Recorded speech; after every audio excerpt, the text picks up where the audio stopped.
चरण करें दर्शन सबने। ये दो सामने जो चरण है, इसके बीच में सुख सुंदरी है। कभी कभी विशेष कोई अवसर आए, सोमवार की अष्टमी पड़ जाए या कोई विशेष प्रदोष का दिन पड़ जाए और आपको लग रहा हो कि मेरा महादेव को मैं जल चढ़ाते चढ़ाते इतना समय हो गया, मेरा महादेव नहीं सुन रहा, तब कभी कभी ऐसा मन में आए कि क्यों नहीं सुन रहा, तब लोटा भरकर जब जल लेकर जाओ, गणेश जी को चढ़ाया, अशोक सुंदरी को चढ़ाया, षडानंद कार्तिकेय को चढ़ाया, माँ जगत जननी जगदम्बा माँ पार्वती को चढ़ाया, वही जल ले जाकर बेलपत्री के वृक्ष पर चढ़ाया, शिव जी को अर्पण नहीं कर पाए। और सरल भाषा में समझ लो इसको, किसी किसी माता को आपने देखा होगा, किसी किसी व्यक्ति को आपने देखा होगा कि वो शिव मंदिर में जाता है, शिव जी को भले जल नहीं चढ़ाता, पर शंकर भगवान के मंदिर में जाकर इतनी सफाई कर देता है, जहां शंकर भगवान का कहीं बेलपत्र वगैरह पड़ा हुआ है उसको उठाएगा, बीनेगा, फिर यहाँ से धोएगा, श्रृंगार करेगा, यहाँ से साफ करेगा, साफ करके जो पानी जा रहा है वहां साफ करेगा, साफ करके एकदम क्लीन करके फिर शंकर भगवान को पोंछ कर स्नान कराकर जल चढ़ाकर फिर उनका श्रृंगार करता रहता है। कभी कभी आपके साथ में भी ऐसा हुआ, आपने भी करा होगा, ऐसा नहीं कि नहीं करा। कभी कभी सब दूर सफाई के बाद शिवलिंग की सफाई करना भूल गया या शंकर जी के शिवलिंग पर जल चढ़ाना भूल गया, जल चढ़ाकर आ गया। अब आ तो गया, पर चिंता देवादिदेव महादेव को लग गई। मेरा था, भक्त था, उपास करता था, शिवरात्रि का व्रत करता था, पशुपति व्रत करता था, सोमवार सावन के करता था, 16 सोमवार करता था, पर आज इसको ना जाने क्या हो गया कि ये मेरे ऊपर जल ना चढ़ाकर सब दूर जल चढ़ाकर चले गया। देवादिदेव माता पार्वती जी से कह देते हैं, सुन पार्वती, अगर कोई भूलवश भी मुझ पर जल चढ़ाना भूल जाए और तेरे हस्त कमल पर जल चढ़ा कर जाए, तो पार्वती जितना फल मैं प्रदान करूं उससे दुगना फल तुझे प्रदान करना है। ये बात अपने जीवन में उतार कर रखिएगा। सोमवार की अष्टमी, शिवरात्रि या सोमवार, प्रदोष, बन सके तुम्हारे पास में शिवालय हो या बेलपत्री का वृक्ष, वहां दीप दान अवश्य करना चाहिए। अब एक बात का स्मरण आपको रहे थोड़ा सा, अगर किसी कामना के वश अगर हम दीप लगा रहे हैं और आप बाबा से प्रार्थना कर रहे हो, तो दो बाती का भी प्रयोग आप कर सकते हैं। की जो पत्ती होती है, एक पत्ती में जितनी पत्तियां लगी होती हैं और एक पत्ती के अंदर, जरा ध्यान देंगे, जैसे इस पत्ती में ढेर सारी पत्तियां लगी हुई है, उस पत्ती में से भी एक पत्ती तोड़ोगे और एक पत्ती तोड़ने पर उस पत्ती को भी अगर गिनोगे तो उसमें बहुत सारी पत्तियां होती हैं। आज प्रयास करना, अगर कहीं आपको शमी की पत्ती मिले तो जैसे ये पत्ती, इस पत्ती को तोड़ा गया, इस पत्ती में से एक पत्ती निकाली गई,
बाती एक साथ एक दीप में भी लगा सकते हैं।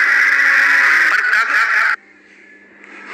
जब विशेष कोई आपका कार्य हो और वो अटक रहा हो, विशेष कोई कार्य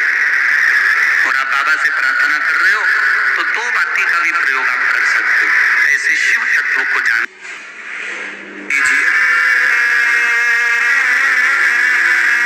आपकी कोई कामना है, आपका कोई भाव है, आपके हृदय की कोई बात है जो बहुत दिनों से लगे हुए हो और बाबा हो सकता है कि किसी कारणवश पूर्ण ना हो रहा हो। कई लोग कह भी देते हैं गुरुदेव, कोई कोई कहते हैं, जैसे आज कोई कह रही थी बच्ची की मैंने शिव पुराण में पशुपति व्रत सुना और उसको करा, उसका लाभ मुझे मिला।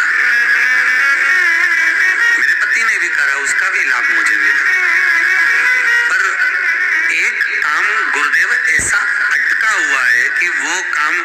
हम करना चाह रहे हैं, व्रत भी कर लिया, अनुष्ठान भी कर लिया, पर फिर भी वो व्रत के कारणवश भी वो कार्य नहीं हो रहा। तो समझना कि कोई कार्य बड़ा भारी होगा और बाबा उसको कर नहीं रहा है, या कोई काम अटक रहा है। तो हमने पहले भी कहा, ये बीच की जो पत्ती है ये देव अधिदेव महादेव,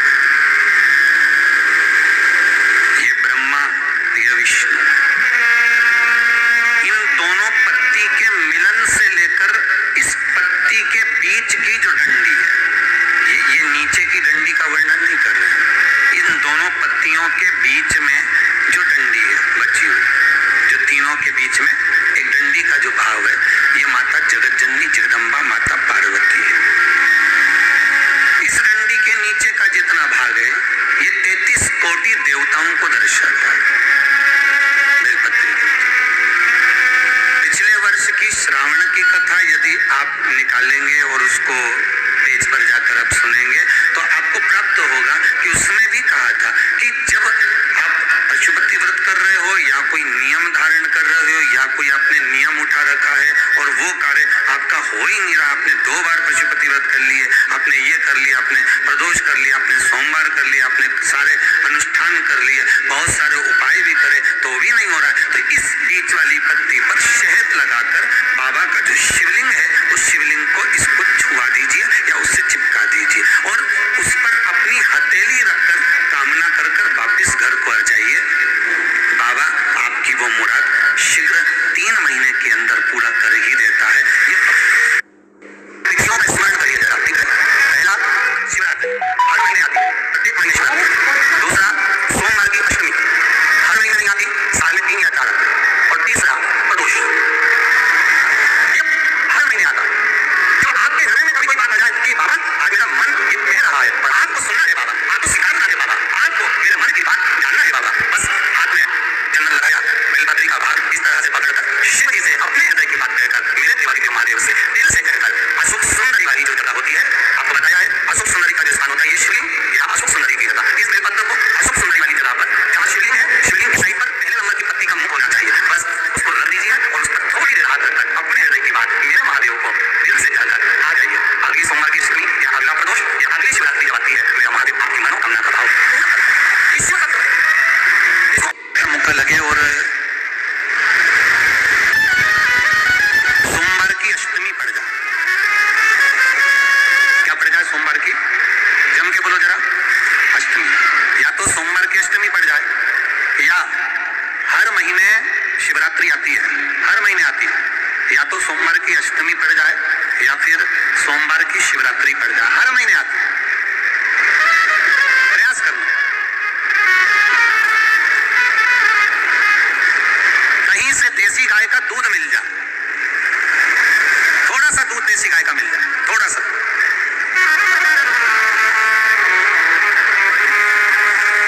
देसी गाय का थोड़ा सा दूध अगर प्राप्त हो जाए, बेलपत्री के पत्ते से दूध कटोरी में लेकर मात्र बेलपत्री के पत्ते से एक बूंद, अगर दूध आप एक बूंद अगर ज्यादा ना मिला हो, 1 चम्मच भी अगर आपको दूध देसी गाय का मिल गया हो और सोमवार की अष्टमी पड़ जाए या सोमवार की